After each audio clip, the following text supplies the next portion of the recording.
All right, what you guys are seeing here is the carburetor from Kawasaki Vulcan Classic 800.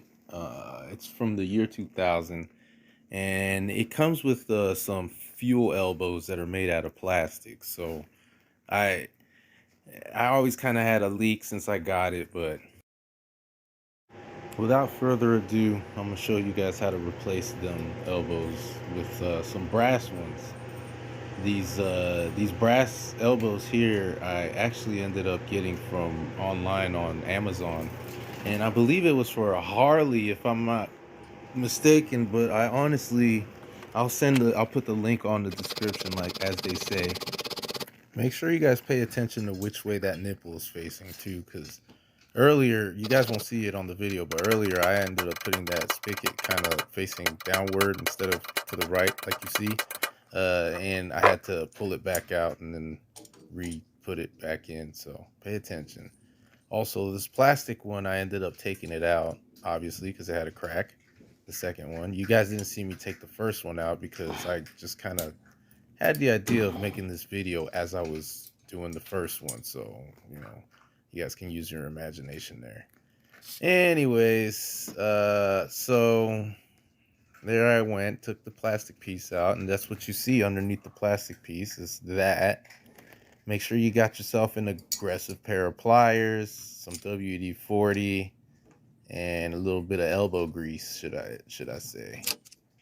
Now, you want to pull that out. It's like pulling out a freaking molar, dude. It works. And I seen another video where somebody was drilling it out. I thought that was a little bit too risky. I believe this is way easier and safer, not to mention.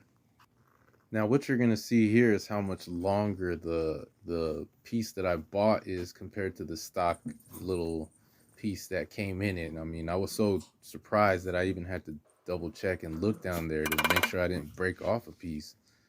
But no, that's how it is. There's a little one there and a big one up top. So rest assured and move with confidence. So I'm doing my last hits here. I kind of figured that it would go all the way in and seat itself 100%, but you know, I was wrong, but I still knew that it was going to be a perfect seal. So look at me. I thought I was finished. I'm over here wiping it up, you know, proud. Look at its beauty. It's all gleaming and shiny. But no, you know, I was wrong.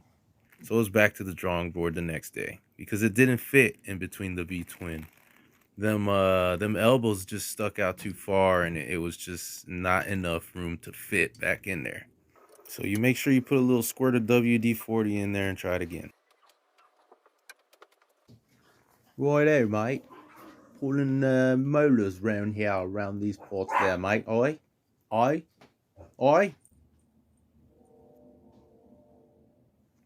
This is the part where I'm just kind of gauging what it is that I need to cut.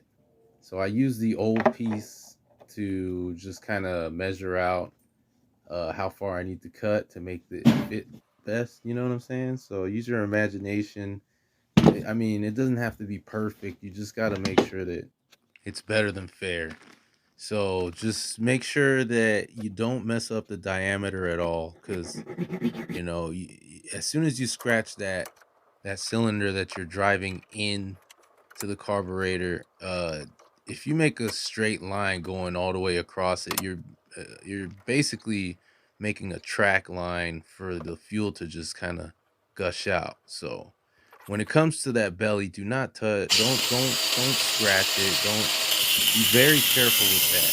Okay. Now, I didn't secure this thing very well, so you guys saw it kick a little bit. Luckily for me, I didn't damage anything. I'm over there looking at it, but I didn't damage nothing, which is cool.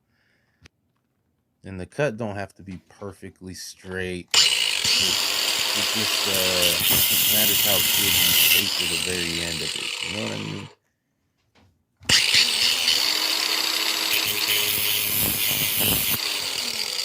Just feeding the cut. That's good here. Nothing special.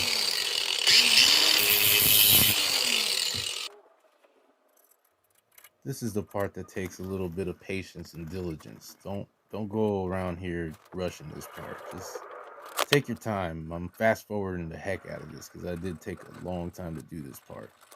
It doesn't come out perfect again, but be confident in the work that you do, man. Just know what you're doing, because that taper is not perfect, but it's perfect, if that makes any sense.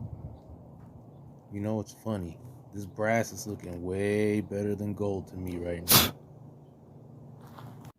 You might be wondering, did I make it shorter? Well, the short answer is yes, but the long answer is that I actually made it the same size on account of the plastic, which went past those like gripping grooves, like just a little bit. You can even see the dark line around the area where the plastic ends, actually, if you pay attention to that. So here I am, eager to stick this little thing back in where it belongs. Make note of when I use carburetor cleaner and WD-40. You want to be diligent about what you're doing here, because everything that's going, all the fuel that goes in here is after the filter. So you want to be extra careful not to have any fragments of metal or anything dumb in there, even residual WD-40 in your carburetor. You don't want none of that stuff. So be very diligent about that.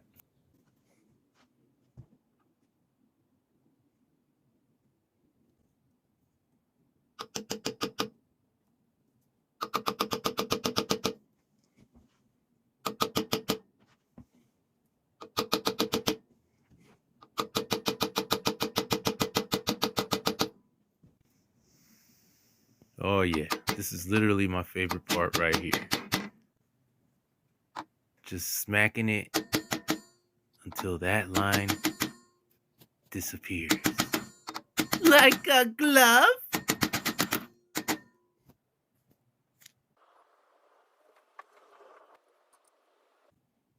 You should be knowing what I'm doing next. I mean, it's basically the same steps that I did for that other nipple, but the only difference is that I'm cutting it a little bit longer, and the nipple will be facing another direction from the first nipple that we did.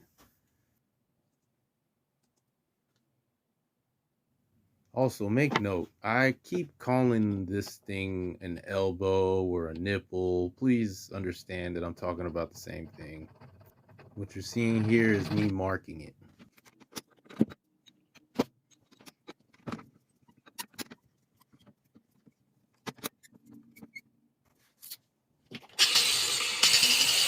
This part right here, I could have made a lot shorter. But I kind of wanted to show you guys that, I mean, it's not like I know what I'm doing. Wait a minute, let me rephrase that. I know what I'm doing. It's just, I had an idea to replace these plastic elbows, and I'm taking every step to make sure that my idea goes through. And I've never done this before, but I'm doing it.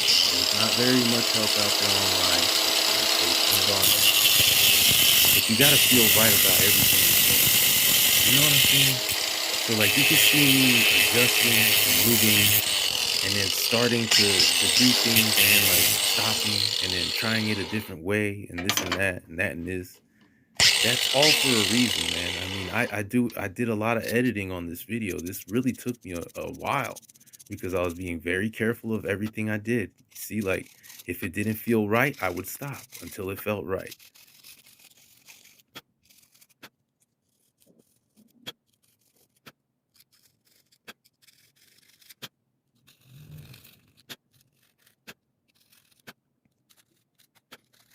Remember, don't rush this part, man. Take your time over here with this part. This is the super fast forward mode right here to show y'all that I didn't just do this really fast. I did it nice and easy. I took my time with it, because that seat, you know, that taper, should I say, that means everything right there. Oh, the pretty piece, you. I'm gonna stick you right where the sun don't shine. Hey, I'm talking about a hole in the carburetor, man. Then after that, you go right in between the twins.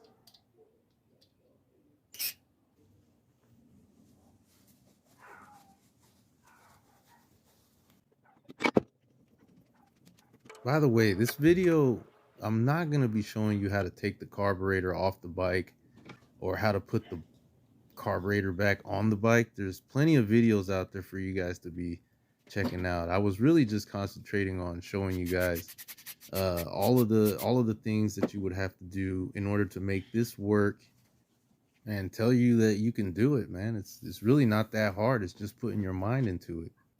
Once you do this, you're gonna be so happy at the fact that you don't have no Achilles heel on your damn carburetor, man. I can't believe they even rolled them off of the damn lot with plastic elbows for some fuel lines. Like, I mean, come on, dude. That's just like setting us up for failure. But I understand that's how modern things are nowadays. I mean, granted, year 2000 is far from modern, but I still call it modern.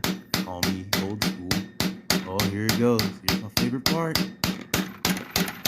Oh, you don't get to see the line seat, but I got to see it. I was there, guys. I was right there.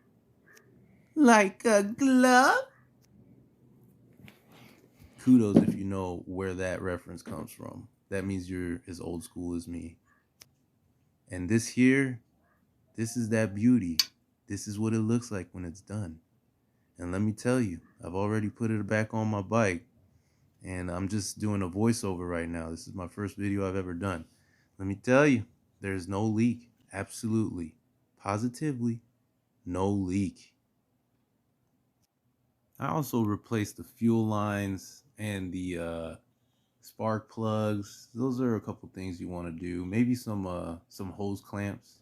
A few things you want to make sure you want to do, just so you have peace of mind that you did a good job. And not only that, you just might as well do it while you're down there. Thanks for watching this video, and know that this was like the first video I've ever edited and posted on YouTube that was more than just looking at a UFO in the sky. So I took some time, and here it is. Y'all have a good one.